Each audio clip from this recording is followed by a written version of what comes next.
Bonjour à tous. Aujourd'hui, j'ai une information capitale en provenance d'Espagne qui pourrait bien changer la vie de près d'un demi-million de personnes.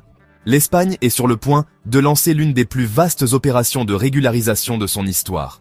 Figurez-vous, une nouvelle loi, actuellement examinée par le Parlement espagnol, pourrait accorder un statut légal à près de 500 000 migrants sans papier. Cela représente un demi-million de personnes qui pourraient bientôt avoir une place légitime au sein de la société espagnole. Cette initiative ne se limite pas à une simple question de bureaucratie.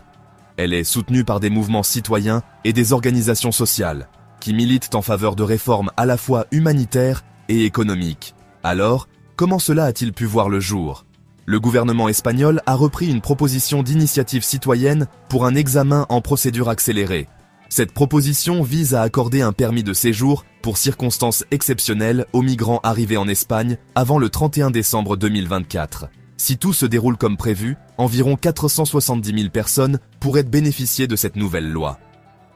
Chose surprenante, les principaux partis politiques, le Parti populaire, PP, et le Parti socialiste ouvrier espagnol, PSOE, ne s'opposent pas à cette mesure. Le seul parti qui émet de fortes objections est Vox, le parti d'extrême droite, qui a qualifié l'initiative d'irresponsable et l'a associée, de manière controversée, à une hausse de la criminalité. Edith Espinola, porte-parole de la plateforme Régularisation IA, attribue ce rare consensus politique au soutien solide des ONG et des mouvements antiracistes espagnols. Des organisations telles que Caritas ont joué un rôle crucial en soutenant activement cette réforme et en persuadant certaines franges conservatrices de rester neutres. Abordons maintenant l'aspect économique. Au-delà des préoccupations humanitaires, le gouvernement espagnol justifie cette mesure par des arguments économiques. Le Premier ministre, Pedro Sánchez, a souligné en octobre 2024 que l'intégration de ces travailleurs dans le système légal renforcerait la prospérité économique et la pérennité des protections sociales.